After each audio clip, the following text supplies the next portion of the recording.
നമ്മൾ വെജിറ്റബിൾ ബിരിയാണി ചെയ്യാം. അതിന് ആവശ്യമായ പൊരുൾ എന്തെങ്കിലും നോക്കാം. ഫസ്റ്റ് കുറച്ച് എണ്ണ ഒഴിക്കാം. എണ്ണ ഒഴിച്ച് തീർന്നപ്പിറവ് പട്ട, ഗ്രാമ്പ് ആ സാധനങ്ങൾ ഇടണം. പിന്നെ കൊത്തമല്ലി, ഉള്ളി, തക്കാളി, തൈര്, ഇഞ്ചി പൂണ്ട് പേസ്റ്റ്, പിന്നെ ഗ്രാമ്പ്, പട്ട ആ സാധനമെല്ലാം ഇതിൽ ഇടേണ്ടത്. പിന്നെ ബിരിയാണി അരിசி കഴുകി വെച്ചിരിക്കണേ. ഈ പട്ട ഗ്രാമ്പ് ഇട്ട പിറகு நல்லா வதக்கணும். ப்ரௌன் கலர் வர்றது வரைக்கும் நல்லா வதக்கணும். ഇത് വെജിറ്റബിൾ ബിരിയാണിയാണ്. ചിക്കൻ ഇട്ടാൽ ചിക്കൻ ബിരിയാണി, വെജിറ്റബിൾ ഇട്ടതുകൊണ്ട് വെജിറ്റബിൾ ബിരിയാണി. நல்லா വதക്കണം. വதക്കി കഴിഞ്ഞ പിന്നീട്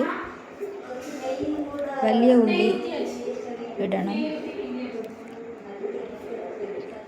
വലിയ ഉള്ളി ഇട്ട് നല്ല ബ്രൗൺ കളർ വരണ വരയ്ക്കും നല്ല കിണ്ടി വിടണം. கிண்டி விட்ட பின்னாடி தக்காளி, அப்புறம் புதினா, மல்லிக்கீரை எல்லாம் ஒன்று தானே, அது பச்சை மிளகு எல்லாம் இட்டு அதனோடு கிண்டி விடணும். கிண்டி விட்ட பின்பு 1 கப் அரிசின்னு 2 கப்பு வெல்லம் ஒழிக்கணும். പിന്നെ ഇഞ്ചി പൂണ്ട് പേസ്റ്റ് ഇട്ട് അதையும் വതക്കണം.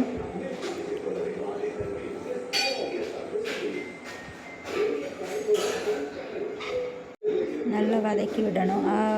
பச்சை வாசனை போகுന്ന வரைக்கும் நல்லா வதக்கி விடணும். வதக்கி வெள்ளம் வச்சின பின்பு மஞ்சப்பொடி இடணும். மஞ்சப்பொடி இட்டால் சீக்கிரம் வெந்துடும்.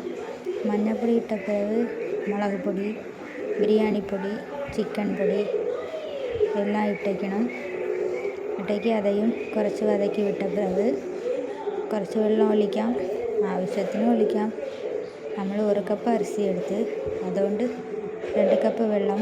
അതിന് മുൻപ് തൈര് വിടണം. തൈര് എന്നത് ഓപ്ഷനാണ്. നമ്മളോട് ഇഷ്ടമെങ്കിൽ ഇടണം, ഇല്ലെങ്കിൽ വേണം. കുറച്ച് വെള്ളം ഊറ്റി പിന്നീട് നമ്മൾ കഴുകി വെച്ചിരുന്ന അരിസി ഇടണം. ഇട്ട് നല്ല കൊതിക്ക് മൂടി 2 വിസിൽ അല്ലെങ്കിൽ 1 വിസിൽ വന്നാൽ മതി. വന്നിട്ട് കുറച്ച് നമ്മൾ ഉപ്പ് ഇടാം ആവശ്യത്തിന്. ഇട്ട് മൂടി വയ്ക്കാം. അതിനൊപ്പം കുറച്ച് നെയ്യ് ഇട്ട് കിളറി വിടാം. കിളറി വിട്ടിട്ട് ഇപ്പോൾ നോക്കി അണ്ടിപ്പരിപ്പ് പിന്നെ ഏതെങ്കിലും നട്ട്സ് ഇടണമെങ്കിൽ ഇടலாம், குழப்பமில்லை. நாங்கள் இருக்கிறத வச்சு செஞ்சு உண்மையிலே நல்லாயிருக்கு. நெய்ச்சோறு போலே இருந்துச்சு டேஸ்ட் பார்க்கும்போது.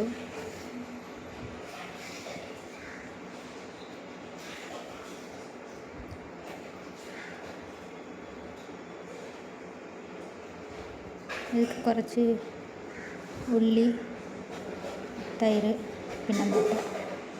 Like share